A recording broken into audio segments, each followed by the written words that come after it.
की हिस्ट्री का first chapter है। चैप्टर का नाम है tracing changes through a 1000 years. ठीक है, तो यहाँ पे 2 मैप बनाए गए हैं। ठीक है, आप एक देखोगे मैप, पहला मैप फर्स्ट टाइम किसने बनाया था? अल इदरीसी के द्वारा बनाया गया था। ये कहाँ के थे? ये अरब के थे। ठीक है, और दूसरा मैप किसके द्वारा बनाया गया था? फ्रेंच कार्टोग्राफर के थ्रू बनाया गया था। 1720 में बनाया गया था। तो यहाँ पे आप देखोगे जो पहला मैप बनाया गया था, तो यहाँ पे श्रीलंका क्या है? इंडिया के ऊपर बना दिया गया, लेकिन आप लेकिन श्रीलंका क्या इंडिया के नीचे पड़ता है, तो इन्होंने क्या नॉर्थ में लोकेट कर दिया था। जो दूसरा मैप आया 1720 का जो फ्रेंच कार्टोग्राफर थे, इन्होंने जो मैप बनाया, तो उन्होंने बहुत अच्छे से मैप बनाया। और जो श्रीलंका है, उन्होंने मतलब कि जो भी गलतियाँ थी, एरर्स थे, तो उन्हें ठीक करते हुए दूसरा मैप बनाया। और श्रीलंका को कहाँ किया?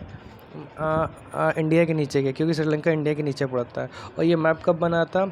ये मैप बना था 600 साल बाद बनाया गया ये मैप का बनाने का रीज़न क्या था? ये मैप बनाने का सबसे बड़ा रीज़न तो ये था कि जो फॉरेनर्स आते थे, फॉरेनर्स को ये डायरेक्शन बताता है कि इधर जाना है, उधर जाना है, और इनको मतलब कि ट्रेड करने में बहुत ही ज़्यादा इससे क्या होता है? हेल्पफुल होता था। अगर हम बात करते हैं न्यू एंड ओल्ड टर्मिनोलॉजी की बात करते हैं, तो यहाँ पे देखिए आप वर्ड के यहाँ पे मतलब भी बहुत सारे डिफरेंट है। अगर जैसे कि मान लो कि अगर हम 13th सेंचुरी की बात करते हैं, ठीक है, तो आज हमारा जो हम इंडिया समझते हैं, इंडिया आज मॉडर्न इंडियन स्टेट है, तो अगर हम 13th सेंचुरी की बात करते हैं, किसके द्वारा बात करते हैं? जो मिहाज सिराज है, इनके थ्रू बात करते हैं। तो ये जो पर्सियन में इन्होंने लिखा था कि इंडिया का मतलब क्या है, इन्होंने बताया। तो जो पंजाब का जो एरिया हो गया, जो हरियाणा का एरिया हो गया, और जो गंगा यमुना के बीच में जो एरिया आता है, जो दिल्ली सल्तनत के अंडर में आता है, वो एरिया को इन्होंने बता दिया वो इंडिया है। ठीक है, लेकिन ऐसा रियली में ऐसा कुछ नहीं है। इनके अनुसार क्या आता है कि जो आपका पंजाब हरियाणा रीजन हो गया, और जो आपका गंगा यमुना रीजन है, इन दोनों के जो बीच में जो टेरिटरी आती है, और जो दिल्ली सल्तनत के अंडर जो टेरिटरी आती है, लैंड आता है, उन्होंने क्या बता दिया कि इंडिया है। ठीक है, और यहाँ पे जो साउदर्न जो हमारा था, जो साउथ इंडिया था, वो साउथ इंडिया क्या करते हैं? इन्होंने निकाल दिया, इसमें है ही नहीं।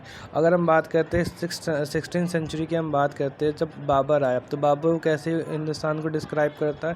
तो ये बताते हैं कि फौना और कल्चर की वजह से ही इंडिया को डिस्क्राइब करते हैं। जैसे कि यहाँ पे आप जैसे काफ़ी हद तक जो मतलब 14th सेंचुरी के पोइट थे अमीर खुसरो, ठीक है, वो वर्ड हिंद बोलते थे। इसको क्या बोलते थे? इंडिया को हिंद बोलते थे। लेकिन क्यों बोलते थे? कल्चर की वजह से। अगर हम बात करते हैं आज, जैसे कि मतलब कि आप यहाँ पे आप समझने की कोशिश कर रहे हो कि पहले हिस्ट्री में कुछ और बोला गया था, आज कुछ और बोला जा रहा है, मीनिंग चेंज हो रही है। मतलब कल कुछ और बोला जा रहा था, जैसे कि 1000 साल पहले कुछ और बोला जा रहा था, अभी कुछ और बोला जा रहा है। जैसे कि आप यहाँ पे देख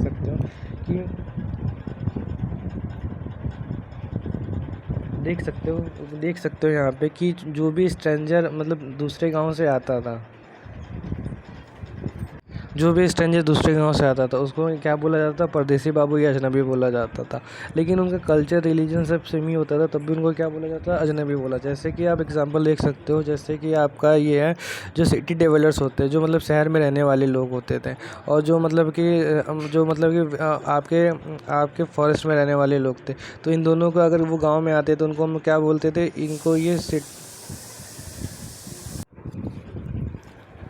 जो रहने आते थे उनको इनको ये क्या बोलते थे? मतलब कि इनको ये बोलते थे फॉरेनर बोलते। जैसे कि historians and their sources students use different types of source of to learn about the past and depending upon the period of their study and the nature of the investigation last. For example you read about the rules of Gupta dynasty and Harshavardhan in this book we will read about the following 1000 years from the roughly 700 to 750. You will notice some the continuity in this source used to by historians for study of this period, and they still rely on coins, inscriptions, architecture and textual records for information, but there is also the considerable discontinuity and a number variety of textual increase dramatically during the period, and the slowly and displayed other types of available information through that the speed paper gradually becomes cheaper and more widely available। ठीक है, तो अगर हम बात करते हैं history उसकी sources की, अगर हम बात करते हैं, तो आप यहाँ पे आप देख सकते हो कि जो इन्वेस्टिगेशन की गई है, अगर आप